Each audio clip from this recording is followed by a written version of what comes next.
Bismillahirrahmanirrahim. Assalamualaikum warahmatullahi wabarakatuh. Perkenalkan, nama saya Deka Dwiningrum, NPM 10/2022-026, Prodi Manajemen, dosen pengampu Ibu Lia Kurniawati SIKOM MMPD. Video ini saya buat untuk memenuhi tugas PLSBT. Kasus yang terjadi di masyarakat, saya mengambil contoh yaitu kasus korupsi. Kasus korupsi itu sendiri adalah suatu perbuatan yang dilakukan dengan sebuah maksud untuk mendapatkan beberapa keuntungan yang bertentangan dengan tugas resmi dan kebenaran-kebenaran lainnya. Pembahasan hukum, moral, dan perilaku korupsi dilakukan dengan menggunakan pemikiran HLA-Hart. Hal ini menarik untuk dipergunakan dalam membahas hukum, moral, dan perilaku korupsi. Karena adanya perilaku korupsi di Indonesia saat ini, bila dijumlahkan akan mencapai jumlah yang spektakuler, sehingga menghambat pembangunan bahkan dapat mengancam keberlangsungan hidup bangsa dan masyarakat Indonesia. Di mana-mana, termasuk di Indonesia, tekanan terhadap perilaku korupsi sangat dipengaruhi oleh moralitas yang berakar pada pandangan tertentu, baik moral berdasar agama maupun moral sosial yang berakar pada cita-cita dari banyak kelompok tertentu dalam masyarakat. Hal itu tampak pada opini-opini maupun kritik yang dikedepankan secara pribadi lewat media cetak maupun elektronik. Disinilah tercermin kepentingan atau interest nasional. Walau demikian, dapat muncul pendapat bahwa moral maupun cita-cita yang ditampilkan hanya mengedepankan kewajiban samar-samar untuk dipatuhi. Dengan demikian, acuan terhadap moralitas maupun cita-cita sedemikian tidak menjadi ukuran bagi kesahihan hukum yang berhubungan dengan korupsi. Korupsi juga merupakan suatu bentuk patologi sosial yang sangat berbahaya, yang mengancam semua aspek kehidupan bermasyarakat, berbangsa, dan bernegara. Masalah korupsi bukan hanya disebabkan oleh kemiskinan dan moral, karena banyak pelaku tindak korupsi justru orang kaya, bukan orang miskin. Jadi, biasanya yang menjadi pelaku korupsi itu bukan orang miskin atau tidak mampu, melainkan orang kaya yang memiliki kedudukan atau wewenang, seperti pejabat, menteri, kepala daerah, dan lain-lain. Dasar hukum pemberantasan tindak pidana korupsi di Indonesia. Indonesia memiliki dasar-dasar hukum pemberantasan tindak pidana korupsi yang menjadi pedoman dan landasan dalam pencegahan dan penindakan. Salah satunya menjadi dasar pembentukan Komisi Pemberantasan atau KPK. Dasar-dasar hukum ini adalah bukti keseriusan pemerintah Indonesia dalam pemberantasan korupsi. Di sini ada 10 dasar hukum di Indonesia. Pertama, Undang-Undang Nomor 3 Tahun 1971 tentang pemberantasan tindak pidana korupsi. 2. Ketetapan MPR Nomor 11 MPR 1998 tentang penyelenggaraan negara yang bersih dan bebas KKN. 3. Undang-Undang Nomor 28 Tahun 1999 tentang penyelenggaraan negara yang bersih dan bebas KKN. 4. Undang-Undang Nomor Tahun 2001 Undang-Undang Nomor 31 1999 tentang pemberantasan tindak pidana korupsi.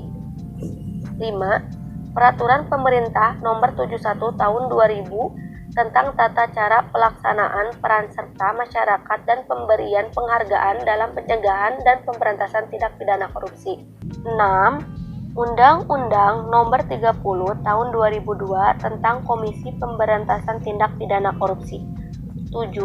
Undang-Undang Nomor 15 Tahun 2002 tentang tindak pidana pencucian uang.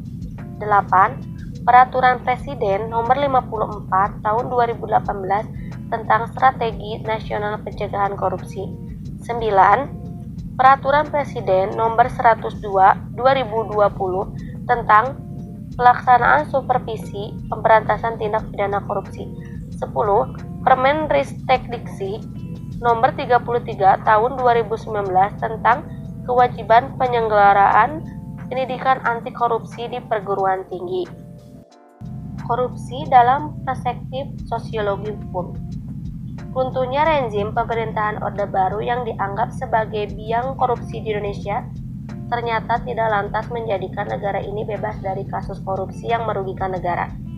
Kelahiran era reformasi yang disambut gegap gempita oleh sebagian besar masyarakat Indonesia justru belum menunjukkan prestasi yang gemilang dalam pemberantasan kasus korupsi. Fenomena korupsi di Indonesia perlu dikaji dan diteliti lebih lanjut dalam kerangka sosiologi hukum sebagai evaluasi terhadap upaya penyelesaian kasus korupsi.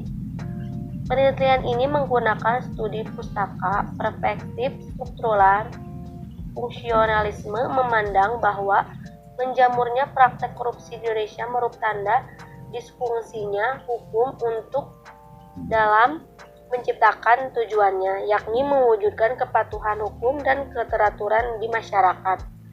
Para penegak hukum turut memegang kunci suksesnya hukum di masyarakat, sebab menurut kaum fungsionalisme, keteraturan tercipta karena berfungsinya unsur-unsur yang saling terhubung satu sama lain. Faktor penyebab korupsi dibagi menjadi dua, yaitu internal dan eksternal. Faktor internal, 1. Sifat serakah tamak rakus manusia. Keserakahan dan tamak adalah sifat yang membuat seseorang selalu tidak merasa cukup atas apa yang dimiliki atau selalu ingin lebih. 2. Gaya hidup konsumtif, misalnya memberi barang-barang mewah dan mahal atau mengikuti tren kehidupan perkotaan yang serba glamor. 3. Aspek lemah moral, misalnya lemahnya keimanan, kejujuran, atau rasa malu melakukan tindakan korupsi. Faktor penyebab eksternal. 1. Aspek sosial. Kehidupan sosial seseorang berpengaruh dalam mendorong terjadinya korupsi, terutama keluarga. Bukannya mengingatkan atau memberi hukuman, keluarga malah justru mendukung seseorang korupsi untuk memenuhi keserakahan mereka. 2. Aspek politik. Pejabat yang berkuasa dengan politik uang hanya ingin mendapatkan harta, menggerus kewajiban utama, yaitu mengabdi kepada rakyat. 3. Aspek hukum. Aspek hukum. Hukum sebagai faktor penyebab korupsi bisa dilihat dari dua sisi.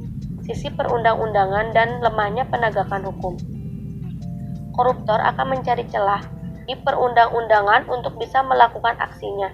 Selain itu, penegakan hukum yang tidak bisa menimbulkan efek jera akan membuat koruptor semakin berani dan korupsi terus terjadi. 4.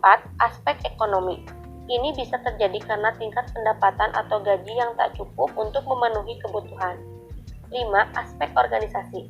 Faktor eksternal penyebab korupsi lainnya adalah organisasi tempat koruptor berada.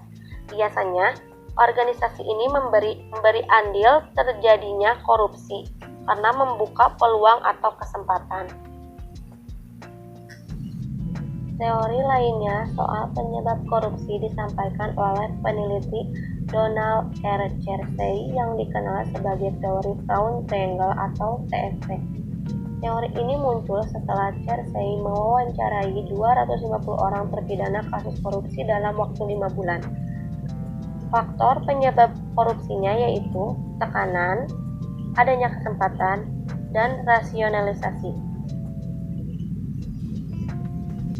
7 kelompok tindak pidana korupsi yaitu 1. Kerugian keuangan negara, 2. Suap menyuap, 3. Penggelapan dalam jabatan, 4. Pemerasan, 5. Perbuatan curang, 6. Gratifikasi, 7. Benturan kepentingan dalam pengadaan.